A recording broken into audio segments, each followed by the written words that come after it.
This is Jonathan Yates, and we're back on Capitol Hill, this time interviewing Representative Paul Gosar from the 4th District of Arizona. Representative Gosar, thank you for taking the time to be with us today. Thanks for having me, Jonathan. You know, you have a very unique district in Arizona. It runs from the suburbs of Phoenix into the rural areas. What's it like representing that in Congress? It's like Willie Nelson with all the boys in the back. Here I go, one way to another, always on the road again. But it's fascinating to be from Florence all the way to Colorado City, you know, for the California border, all the way to the east side of Phoenix. It's pretty interesting. Now, something is clearly working. I worked on Capitol Hill for over a decade in senior level positions. I had top secret clearance twice. I've never seen a member be as effective as you from literally the first day they have there. How did you do that? Well, I think it's part of nature, as I'm a recovering dentist, and I think what you have to do is first hear what the problem is, hear the patient, where does it hurt, how can I help? Get the diagnostics, find out the facts about it, then get together with that patient, or in this case the constituency, and come up with some solutions, and then get everybody behind it. And then there's also strategy, is how do you get from point A to point Z and get it done. I think that's the other part that we hold as a strategy. You're not going to outwork me. We're going to figure a way to put it in the light that you want to accept and that you're willing to get behind it. So did you feel running your practice as a successful dentist has helped you as a member of Congress? Absolutely. When you have to sign the front end and back end of paychecks and checks, you understand where all the nickels and pennies go. When you're dealing with people that are hurting, people that that you hopefully get to smile again. There's a lot to dentistry that actually helps you with being here on the Hill. You may be a dentist back home with 4 to 6 chairs. Here it's like having 1,000 chairs. You just run a little faster. Now, you're chairman of the West Caucus here. What have been your accomplishments? Well, the thing about it is we've grown the Western Caucus. We've grown the voices of being solutions instead of part of the problem. So many people don't understand, the issue. Let the facts speak for themselves and then come up with creative solutions. And then how do you get, as I said earlier, from point A to point Z with a strategy that actually crosses the finish line? Sometimes it's working with the administration, administratively. Sometimes it's getting an amendment passed through that actually limits or creates that enterprise that you're wanting to get. And sometimes it's a bill that you have to be forceful about and proud about the facts with it and share that. When you empower people to be part of the solution, you're rewarded with people that get behind you and get things done. Now, when I interviewed Representative Williams from Texas here, he is just a wonderful guy, he talked about Texas values and how important they are. What have been the Western values that you see? Well, the Western values is walk a mile in my moccasins, I would say, and you understand how we have to be treated. The West is very unique. We got big expanses of lands, open spaces, waters like, in Arizona, we drink whiskey because water's for fighting over. People don't get that until they come out there and they realize, one of your rainstorms here is, the equivalent of a full year back in Arizona. So we're very appreciative of that precious resource. But the thing about it is being able to be liberated, being able to enjoy the outdoors, being able to go access nature, wildlife. People don't realize that in the state of Arizona, you have everything but tundra. People go, what? Yeah, up in Flagstaff, you get up 150 inches of snow on average every winter. And then you can be skiing in the morning and then playing golf down in Sedona or in Phoenix. So people do not realize that. And people, out west have that libertarian type feeling. They want less government and empower me to be part of the solution. Now, your brother played football for Arizona. Your other brother played football for Wyoming. You could dunk the ball. How did those values play out in athletic accomplishments and the culture of sports in those areas? Well, I came from the state of Wyoming, so we were a big family out west that a lot of times we were told, no, you can't. You're too small. You're from a small school. And so we proved them wrong. But we were student athletes. All of us had good grades. My mom and dad really put the emphasis on getting your grades up. So a group of overachieving family members. And so that parlayed also in sports, is that we were always competing against each other. And that sibling rivalry actually helps you. So there were 3 of my brothers that played football at Wyoming, and one played basketball at Wyoming. The youngest one played at U of A. My sister was also a track star at Wyoming. And probably I would say is probably the best athlete in our family. She was very talented in cross-country skiing. All of us came to that aspect of being involved in sports because it gives you that healthy mentality, is that, you know, physical exertion actually helps you register a healthy mind. So it really helped me for politics. It also helped me for working in dentistry. It also helped me working for where I wanted to go in life. Now, speaking of your sister being the best athlete, what do you think the impact of Title IX has been?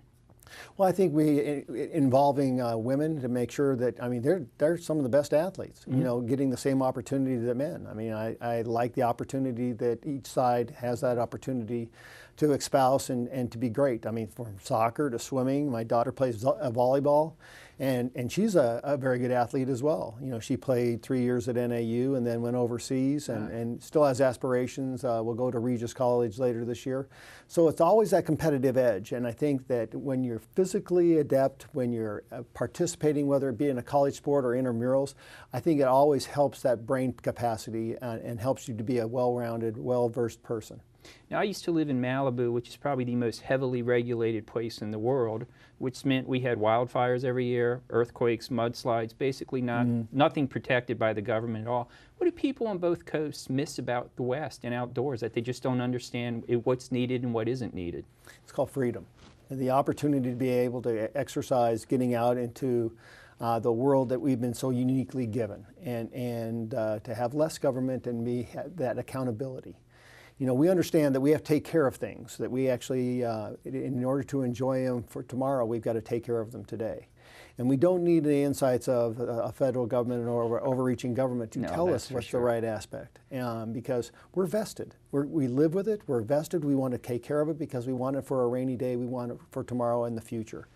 And I think that's the hard part for a lot of people on the two coasts to really understand is that really, do you really take care of it? But there's nobody like the people that utilize the land and use the water in a respectful manner for the future generations. It's just, there's nothing like it. You know, that liberation aspect of being able to go out there to enjoy that, to see in the environment, whether it be hiking the Grand Canyon from rim to rim to rim, to going down the Colorado River, to going out into the middle of the desert to find an oasis that all of a sudden water runs through it and you have these sycamores with blackberry bushes and children swimming, you know, sliding down slide rocks like in Sedona, all the way to the beautiful vestiges of down by the lower Santa Cruz in the southern part of Arizona.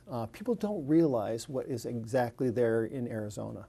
Now, on March 20th, you tweeted that you met with Jim Olmach, who is chairman of the Arizona Sportsman Wildlife Commission. What was that meeting about, and what was it like with him? Well, Jim has been one of the big proponents. He volunteers so much of his time and his ideas and elbow grease to get things done. He's one of those people, those rare people that you find that actually is engaged in creative solutions for interaction with wildlife, the enjoying of sportsmen, because sportsmen take care of the advantages, whether it be duck hunting, fishing, because if you don't take care of that resource, you don't have it. And Jim is one of those unique people that actually shows the way for everybody to get involved. Then interaction with hunting, fishing, enjoying the hiking escapade, all those applications, Jim has been very forthright in doing that. So we had a nice meeting in regards to talking about animal development in Arizona. One of the things that we talked about was the problem that we got in the Grand Canyon with an invasive species called beefalo. This beefalo, what it is, was that the buffalo were never part of the Grand Canyon experience. That was a very part of the southern part of their range.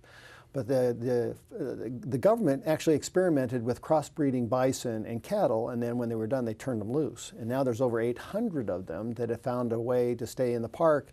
And if you understand the park, it's got very little vegetation. So they strip all the grass, then they take their hooves and they dig up the roots. And then we see all the thin topsoils we have in the Grand Canyon being blown away.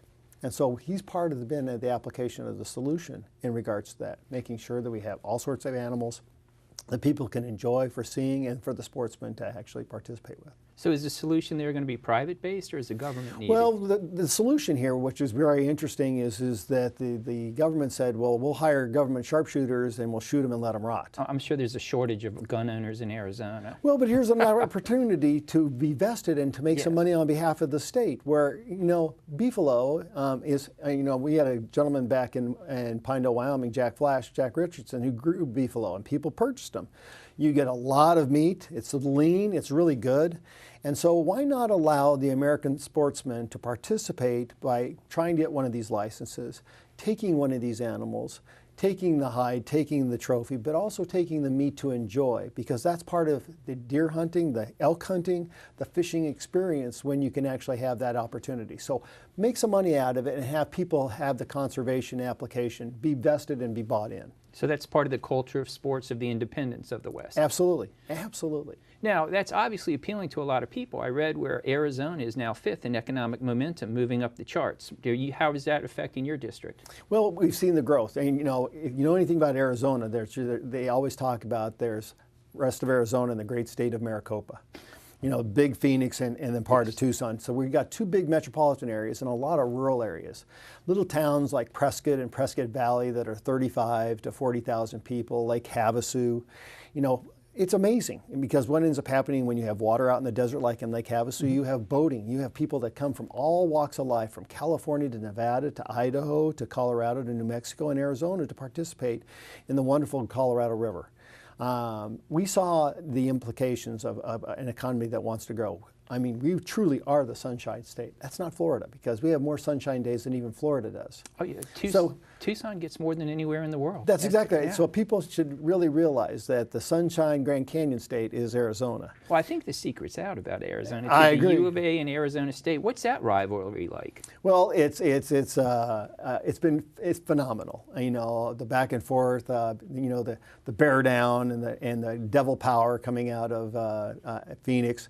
Whether it be basketball, football, and even hockey. Yeah, that rivalry is through and through. Everybody stops what they're doing to watch the rivalry, whatever's going on at the It's time. fascinating that you bring up hockey, Representative. How did that bloom in the place that gets more days of sunshine than anywhere else in the world? Arizona State's turning out to be a great hockey rivalry. Oh, it is, because the marvels of science and man, being able to put ice and new types of synthetic ice opportunities.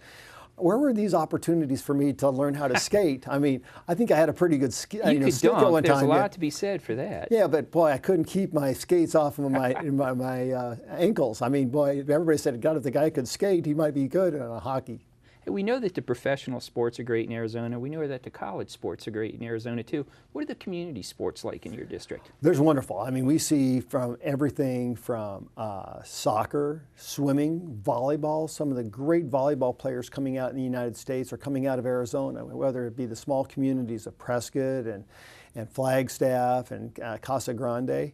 Soccer is booming in Arizona. College football players are right and left. I mean, volleyball, they're all over the place. When you have sunshine, when you have open days, it begs you to be outside participating. And people don't realize that when it's 121 in the summertime in Phoenix, it's nice at 85 and 90 up in Prescott Valley and Payson. And so you have the wonderful display of people wanting to come out, participating, having some great basketball players. There's phenomenal basketball players coming out of Arizona. From Duke University, the top pick in the draft, Marvin Baggett III is from Arizona. Yeah, so I mean, it's a fascinating application of what we're actually seeing happen in the desert. They said, if you bring water, everything else comes. What about the basketball now in Arizona? How does that look? You have some of the legendary players such as Joe Codwell, as we just discussed, Marvin Baggett III from Duke, is from Arizona, going to be the top one. Is Arizona going to continue to be a basketball hotbed? It has been, and it will. When you see the enterprise, and particularly the way that you want to compete, you see this era of competition in Arizona. Thinking back, I think back that we were very competitive even when we wanted to become a state. In fact, we wanted to recall federal judges, and we were turned away by President Taft. I mean, we had an attitude to us. And I think that attitude still stays today, is that don't tell me what we're going to do. Arizona will tell you what we will do, and you'll be satisfied with that. But I think that goes hand in hand with sports. You know, it's that application of competition and camaraderie. And with the environment that you're surrounded with, the sunshine, it's just a natural fit. Now, I taught last semester at the University of Iowa, taught this politics of sports, and an Iowa legislator, she bragged about Friday night football in Iowa. Representative Williams rightfully bragged about Friday night football in Texas. What's Friday night football like in Arizona? Pretty amazing when you can go from Williams, from 8-man, all the way down to Phoenix, and everybody is out watching a football game. And like I said, there is no slouch in talent coming out of Arizona. It's phenomenal, and people don't realize that you can play in Phoenix at basically about 1,000 feet above sea level, and go to Flagstaff, where they used to have an Olympic high-altitude training facility at 7,000, where you see world-class athletes training for marathons around the world and swimmers around the world. The Torpedo used to swim up there and practice for the Olympics. It's amazing what happens in America, in Arizona, particularly when you start looking at that beautiful sunshine, the opportunities, the access to great facilities, and it's begging for you to come and see. Now, Jeff Bezos from Amazon's looking for a second headquarters. What about the culture of sports in your district should appeal to him the most to relocate for Amazon? Well, I think it's one of the fascinating applications. When you look at the Arizona Cardinals, when you look at the very aspect of turf, the most favorite turf of all professional football players is in Cardinal Stadium, where they roll it out. It is its own display. People don't realize that they roll it out during the week so that it can grow outside of the stadium, and they roll it back in. It's natural turf. And people love that. When you see the innovative aspects of how that is all integrated, where the competition, the investment in sports, people wanting to be participating and following that culture of following, it's a perfect hotbed for growth. We're not getting any smaller. You know, we're growing. We're one of those, you know, when you look politically, we're seeing populations move from Michigan, from the upper Rust Belt areas, New York, and they're moving to Arizona. So we're that next destination location where people want that sunshine, they want to smile, and they want to be enjoying the sports, bringing back trophies, national champion trophies. I mean, we've got some already. Diamondbacks, I mean, look, they're back hot again now. You know, the Cardinals are retooling. The opportunities are amazing. Now, and speaking of amazing, could there be a better weekend than Friday night football in Phoenix, Saturday day football, and then Sunday get the Cardinals? There's nothing better. And people do not realize that you go from 1 to 1 to 1, and you've never experienced a continuum like that unless you've been in Arizona. And can you get us tickets? Well, that's one thing I might not be able to, but I can put you in the right direction. I look forward to that. Jonathan, thank you for the time, so very, sir. It's very been much. wonderful. You betcha. Thanks, Jonathan. This is Jonathan Yates from Capitol Hill. Thank you for joining us.